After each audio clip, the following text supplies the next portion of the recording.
Paralysis bye analysis हे वाक्य तुम्ही नक्कीच ऐकलं असेल. काय चाललंय कळत नाही, डोक्यात गोंधळ उडाला आहे, काय करायचं समजत नाही आहे, सतत डोक्यात विचार, बहुतेक निगेटिव्ह, बहुतेक त्रासदायक. हे झालं तर काय होईल, ते झालं तर काय होईल, असं मी करायला पाहिजे होतं का, तेव्हा माझी चूक झाली. मी ओव्हर थिंकिंगबद्दल बोलतोय. अति विचार डोक्यात चालू असतात, आपल्या हनुमानाच्या शेपटीसारखे न संपणारे विचार. ओव्हर थिंकिंग आपल्याला कमी कसं करता येईल ते आज आपण पाहूया, कारण ते संपवणं हे जवळजवळ अशक्य आहे. ओव्हर थिंकिंग कमी करायला आज मी आधार घेतोय पुन्हा एकदा स्टोइसिझमचा. स्टोइक फिलॉसॉफर मार्कस ऑरेलियस असं म्हणतात की तुमच्या आयुष्यातला आनंद हा तुमच्या विचारांच्या क्वालिटीवर अवलंबून आहे. तुमचे विचार जितके चांगले तितका तुमच्या आयुष्यातला आनंद सच्चा, तितका तुमचा आनंद छान. विचार जर का तुमचे वाईट, निगेटिव्ह, तर तो आनंद मिळणार नाही, दुःखच तुम्हाला जास्त मिळेल. इथे ते असं सांगतात की इथे आपण ओव्हर थिंकिंगला एक बाहेरून आलेला माणूस असं विचार करूया. तो तुमचा शत्रू नाही आहे, पण तो माणूस असा आहे की जो तुमच्या विचारांना कलुषित करतोय. तो तुमच्यापासून तुमची शांतता, तुमचा आनंद हा आयुष्यातनं हिरावून घेऊन जाणार आहे. किंवा असं पहा की डोंगरावरनं जसे ढग जातात तसे हे ओव्हर थिंकिंग म्हणजे हे ढग आहेत जे आपल्या आयुष्यात येतात आणि निघूनही जातात. हे तुम्हाला पक्क माहिती आहे की ते जसे आलेत तसे ते निघून जाणार आहेत. किंवा असं बघा की एखादी मिरवणूक, जोरजोरात बँड वाजवत चाललेली मिरवणूक, ज्या आवाजाचा तुम्हाला त्रास होतोय ती जर का मिरवणूक तुम्ही थांबवलीत तर त्याचा आवाज वाढेल, त्याचा आवाजाचा त्रासही वाढेल. पण तुम्हाला माहिती आहे की ती मिरवणूक सरकते हळूहळू पुढे, त्यामुळे ती निघून जाणार आहे. थोड्या वेळाने तो आवाज संपूर्ण बंद होणार आहे. ओव्हर थिंकिंगबद्दल हे करायला प्रॅक्टिस लागेल, हे सहज जमण्यासारखं नाही आहे, पण हे जाणीवपूर्वक करता येऊ शकतं. फक्त त्याच्यासाठी तुम्ही ओव्हर थिंकिंग करताय याची तुम्हाला जाणीव मात्र व्हायला हवी. ओव्हर थिंकिंग कमी करायचं असेल ना तर नियम दुसरा आहे रिफोकस युअर एनर्जी. इथे कसं असतं की आपल्या डोक्यामधल्या कम्प्युटरच्या स्क्रीनवरती असंख्य विंडोज ओपन झालेल्या आहेत आणि त्या सगळ्या विंडोजमध्ये एक एक सिनेमे चालू आहेत. त्या सगळ्या सिनेमांचे विषय त्रासदायक आहेत. हे झालं तर, ते झालं तर, असं नाही ना होणार, असं होईल का, हे सगळे सिनेमे तुम्हाला बघायचेच आहेत असा तुमचा आग्रह आहे. अशा वेळेला जर का तुम्ही तुमची एनर्जी रिफोकस नाही केलीत तर आपला कंट्रोल सुटेल आणि आपण त्या विचारात भरकटत जाऊ. म्हणजे आपलं ओव्हर थिंकिंग चालूच राहील, जे आपल्याला एक्झॅक्टली टाळायचं आहे. अशा वेळी तुम्ही प्रेझेंटवर फोकस करा. Focus only on present. आत्ता वर्तमानात जे काही घडतंय त्याच्यावर फोकस करा. त्यासाठी स्वतःला अशा कुठल्या तरी एखाद्या गोष्टीमध्ये गुंतवा. जर का तुम्ही एखादा खेळ खेळू शकलात तर नथिंग लाईक इट, पण ते म्हणजे प्रॅक्टिकली ते शक्य असेल असं नाही. त्यामुळे व्यायाम तुम्ही करू शकता, म्हणजे अगदी घरच्या घरी किंवा इव्हन ऑफिसमध्ये सुद्धा थोडाफार तुम्ही व्यायाम करू शकता. एखादं पुस्तक तुम्ही वाचायला घेऊ शकता. इथे काय होईल की तुमचा विचार आणि तुमची कृती याच्यात साधर्म्य असेल, याच्यात अलाइनमेंट असेल. ते दोन्ही तुम्हाला एकाच वेळेला एकाच ठिकाणी प्रेझेंट ठेवावे लागतील जर का ती कृती तुम्हाला यशस्वीपणे करायची असेल तर. आणि इथे पुस्तक वाचणं, व्यायाम करणं, खेळ एखादा खेळणं ह्याचा तुम्हाला उपयोग होणार आहे. ॲक्च्युली तुमच्या शरीराला, तुमच्या मनाला, तुमच्या मेंटल हेल्थला त्याचा उपयोग होणार आहे. सो तुम्ही ग्रो पण होता थोडेफार याच्यात, नुसते डिस्ट्रॅक्ट नाही होत. मला स्टोइसिझम आवडण्यामागे सगळ्यात मोठं कारण हे आहे की कुठल्याही भावनेला दुर्लक्ष करा असं स्टोइसिझम नाही सांगत. स्टोइसिझम म्हणतो की त्या भावनेकडे पहा, ॲक्नॉलेज करा, ओळखा आणि त्याला प्रोसेस करा, त्याला मॅनेज करा, जाणीवपूर्वक त्याच्याबद्दल कृती करा. सो रिफोकस युअर एनर्जी हा एक ओव्हर थिंकिंग टाळण्यासाठी फार इंटरेस्टिंग प्रकार आहे. आणि ह्यातलं पुस्तक वाचणं आणि व्यायाम करणं ह्या दोन गोष्टी मी सातत्याने करतोय गेले ऑलमोस्ट 2-1 वर्ष. प्रत्येक वेळा जमतंच असं नाही ते करणं, पण त्याचा उपयोग मात्र नक्की होतो. व्यायामाचा तर 100% मला उपयोग झालेला आहे. तुम्हीही करून बघा. नियम क्रमांक 3, आपण लेट गो करायला शिकूया. कसं आहे, हे जे काय आयुष्यात आत्ता चाललं आहे, जो काय डिस्टर्बन्स आहे, तो तात्पुरता आहे, तो काही कायमस्वरूपी नाही आहे.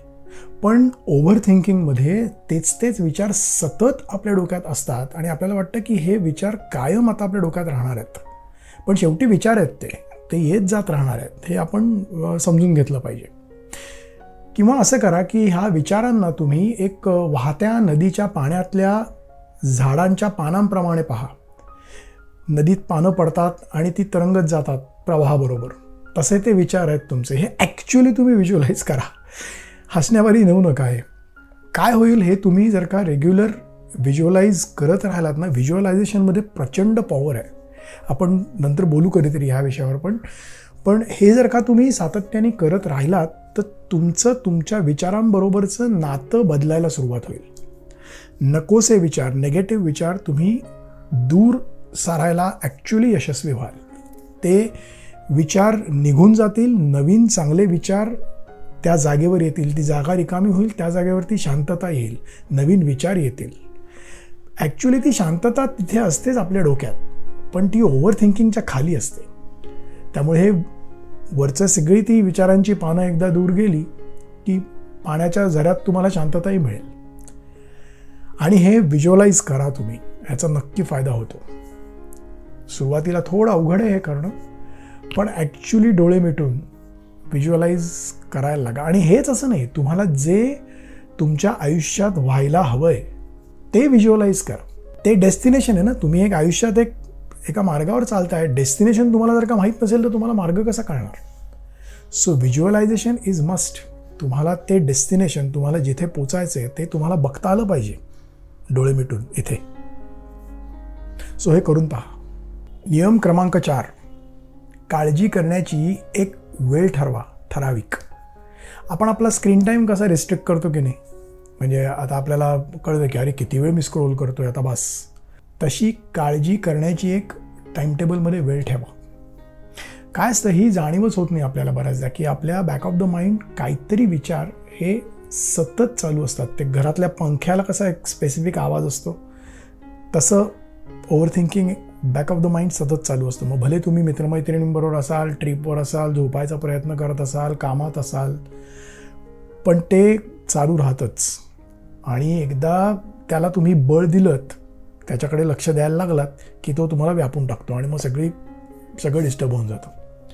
सो एक वेळ ठरवायची, तेव्हा ओव्हर थिंकिंग एक्झॅक्टली तुम्ही कसला विचार करताय त्याच्यावरच फोकस करायचं.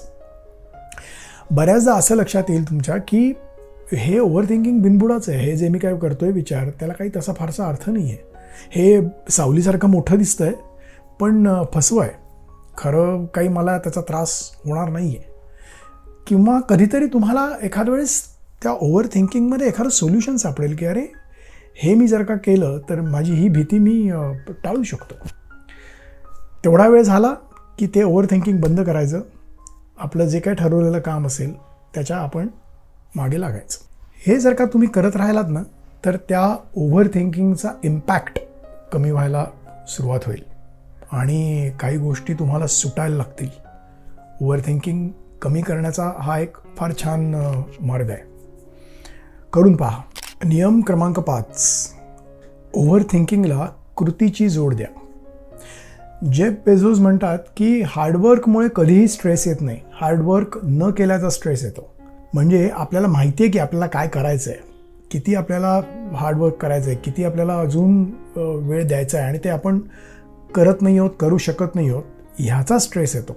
पण हार्डवर्क केल्याचा आनंद मिळतो, त्याचा स्ट्रेस कधीच येत नाही.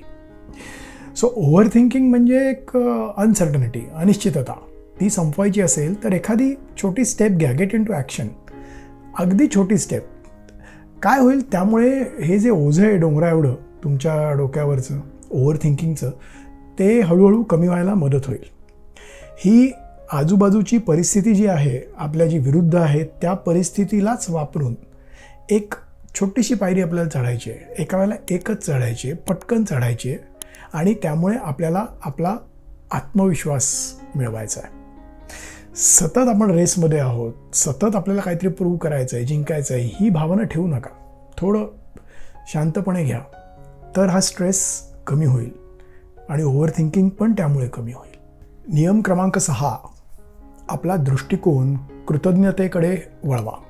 स्टोइसिझममध्ये ग्रॅटिट्यूडला अनन्यसाधारण महत्त्व आहे. कॉन्टेक्स्ट वेगवेगळे जरी असले तरी ग्रॅटिट्यूड ही पुष्कळ समाधान देणारी गोष्ट आहे आपल्या आयुष्यात, आणि ती प्रत्येकाच्या आयुष्यात काहीतरी असतेच, पण ती आपण कधी ओळखत नाही. आपण आपल्या सतत कंप्लेंट, सतत डिमांड्स, आपल्याकडे काय नाही आहे, आपल्यात काय कमी आहे, हे सगळे दमवणारे विचार आपण सतत करत असतो. ॲक्च्युली आपल्याकडची जमेची बाजू आपण कधी पाहतच नाही. बघा ना, आपल्या विचारांमध्ये कृतज्ञता असते का? असं आपण अरे वाह थँक्यू असं आपण कधी वरती पाहून म्हणतो का?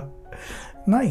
आपलं घर लहान म्हणून कंप्लेंट, आपला मनासारखा पगार मिळत नाही म्हणून कंप्लेंट. अहो पण ज्यांच्याकडे घर नाही, ज्यांच्या हाताला काम नाही, ज्यांच्या पोटात अन्न नाही, त्यांनी काय करावं? त्यांनी कोणाकडे पाहावं? त्यांच्या डोक्यात काय विचार असतील हे जर का तुम्ही त्याबद्दल एकदा विचार करून पाहिलात तर समाधान ही खूप मोठी गोष्ट आहे आयुष्यात, आणि समाधानी असायला हवं. आपण जर का म्हणजे सेनेका, अजून एक स्टोइक फिलॉसॉफर, सेनेका म्हणतात खरा आनंद ह्या आजच्या जगण्याला आहे. तो क्षणात, त्या क्षणात जर का परत तुम्ही काहीतरी असे विचार करत असाल तर तुम्ही काय जगताय मग? कितीही गोष्टी, काहीही तुमच्याकडे असलं तरी तुम्ही सतत काहीतरी मागतच राहणार, सतत काहीतरी कंप्लेंट करतच राहणार. समाधान ह्या भावनेची तुम्ही जर का एकदा जागरूकपणे स्वतःला ओळख करून दिलीत तर तुमचं तुमच्याबरोबरचं नातं बदलेल. एक कंटेंट राहणं, समाधानी राहणं हे थोड्या छोट्या छोट्या गोष्टींनी जर का तुम्हाला जमायला लागला. अगदी सकाळच्या छान कॉफीच्या कपपासून सुरुवात करूया की आजची कॉफी मला किती छान वाटली, कॉफी पिऊन मला किती छान वाटलं. आय एम थँकफुल की मला रोज इतकी छान कॉफी प्यायला मिळते. We should be thankful for this. ही सुरुवात तर करा. ग्रॅटिट्यूड खूप महत्त्वाची आहे आयुष्यात. ती आपण दुर्लक्ष करतो, पण त्याला तसं नाही करून चालणार. नियम क्रमांक 7, 100% जोर हा प्रयत्नांवर लावा. जेम्स क्लिअर हे अटॉमिक हॅबिट्समध्येही हेच म्हणतात. अटॉमिक हॅबिट्स वरती माझे 2 इंट्रोडक्टरी एपिसोड्स आहेत आणि 4 अतिशय डिटेल एपिसोड्स आहेत, जे तुम्हाला इथे वरती आय बटनमध्ये मिळतील. खाली डिस्क्रिप्शनमध्येही मी त्याची लिंक देतो आहे, तेही पहा. तुमचं आयुष्य बदलून जाईल ॲटॉमिक हॅबिट्समुळे. हे पुस्तक 1.5 कोटीच्या वर त्याच्या प्रती खपल्यात जगभर, आणि अतिशय अप्रतिम. म्हणजे जे लिहिलं आहे ते सगळं आपल्याला इम्प्लिमेंट ॲक्च्युली करता येतं आपल्या आयुष्यात, आणि आपल्या सवयी आपल्याला बदलता येतात यशस्वीपणे. हे जेम्स क्लिअर दाखवून देतात. तर 100% जोर हा आपण आपल्या प्रयत्नांवर द्यायचा आहे. एपिक्टेटस म्हणतात की एकदा तुम्ही ध्येय ठरवलं ना की मग त्याच्याकडे लक्ष नका देऊ. तसंही ते तुमच्या आता दृष्टीपथात नाही आहे. उगाच ज्ञान देत बसू नका. तुमचा हेतू काय आहे, तुमचा पर्पज काय आहे, हे तुमच्या कृतीतनं दिसू दे. आर वी डुईंग इनफ हा विचार होऊ दे. अजून ते मिळत का नाही आहे, अजून काय मिळत नाही आहे हा विचार नको. जर का तुम्ही 100% तुमचं दिलं तर तुम्हाला रिझल्ट चांगला मिळेल. आणि तसंही मला सांगा की कुठलाही रिझल्ट एकदा 100% प्रयत्न केल्यानंतर जो रिझल्ट मिळतो त्याच्यावर कोणाचा कंट्रोल असतो? सो ज्या गोष्टीवर आपला कंट्रोल नाही त्याचा विचार नाही करायचा. प्रयत्नांवर आपला कंट्रोल आहे. जास्तीत जास्त प्रयत्न करण्यावरती आपला कंट्रोल आहे, त्याच्या मागे लागायचं. शेवटी ओव्हर थिंकिंग म्हणजे काय? एक भीती आहे ना, हे झालं तर, ते झालं तर. मग त्याला उत्तर काय आहे? सो हे जे मी आत्ता प्रयत्न करतोय ते त्या भीतीला ते मी म्हणजे टाळू शकेन ना, ती भीती माझी फोल ठरेल. असेच प्रयत्न आत्ता आपल्याला करायचे आहेत, त्यावरच मॅक्सिमम आपल्याला जोर द्यायचा आहे. यायोगेही आपलं ओव्हर थिंकिंग कमी व्हायला नक्की मदत होईल. नियम क्रमांक 8, जाणून बुजून मुद्दाम होऊन अस्वस्थ वाटण्यासारखी परिस्थिती आजूबाजूला निर्माण करा. म्हणजे कसं की थंडी वाजत असेल तरीही पातळ तलम कपडे वापरून पहा. उशीशिवाय झोपून पहा. गाडीने जायच्याऐवजी चालत जाऊन पहा. याने काय होईल? तुम्हाला ॲक्च्युली तुम्ही स्वतःला तयार करताय येणाऱ्या ॲडव्हर्सिटीजसाठी, येणाऱ्या अनसर्टनिटीजसाठी तुम्ही स्वतःला तयार करता. इथे मार्कस ऑरेलियस म्हणतात की आयुष्याला एक बॉक्सिंग रिंगसारखं घ्या तुम्ही. तिकडे तुम्हाला आराम नाही आहे, तिकडे तुम्हाला थपडा बसल्या अशी कंप्लेंट करायला जागा नाही आहे. तिथे तुम्हाला कणखर व्हावं लागेल, स्वतःची तयारी करावीच लागेल. आणि ह्या जर का तुम्ही छोट्या छोट्या गोष्टी कराल तर तुम्ही स्वतःला तयार करू शकता. ह्याच्यात तुमचा आत्मविश्वास वाढेल.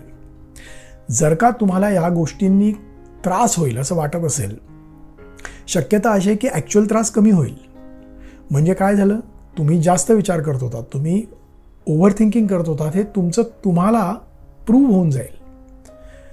सो आत्मविश्वास इथे वाढेल, आपला कंट्रोल आपल्यावरचा वाढेल, आपलं ओव्हर थिंकिंग आपण करतोय हे आपल्याला पटेल, एक प्रकारची पावती मिळेल आपल्याला.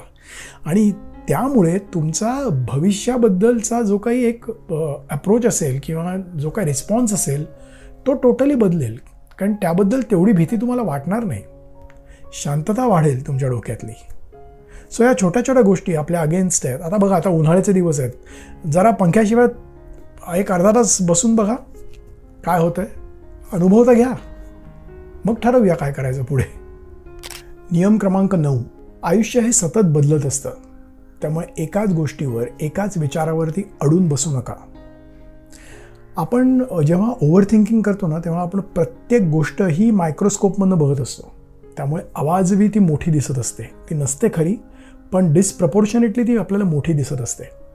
अशा वेळी आपण आपल्या आयुष्याचं एक बिगर पिक्चर घेऊन त्याच्या कॉन्टेक्स्टमध्ये, त्याच्या संदर्भ त्या छोट्या गोष्टीशी जर का आपण लावला, जी आत्ता आपल्याला मोठी वाटते, तर तुम्हाला कळेल की येणाऱ्या काही दिवसांमध्ये, काही आठवड्यांमध्ये त्या गोष्टीला काही महत्त्वच तसं राहणार नाही आहे. त्यामुळे त्यावर इतका विचार करणं हे व्यर्थ आहे, म्हणजे मूर्खपणाचं ठरेल ते. सेनेका म्हणतात की ॲक्च्युली आपलं आयुष्य छोटं नाही आहे, पण आपण नको असलेल्या गोष्टींवर किंवा क्षुल्लक गोष्टींवर इतका विचार करतो, इतका वेळ वाया घालवतो की त्यामुळे आपल्याला वाटतं की आपलं आयुष्य छोटं आहे, पण परिस्थिती तशी नाही आहे.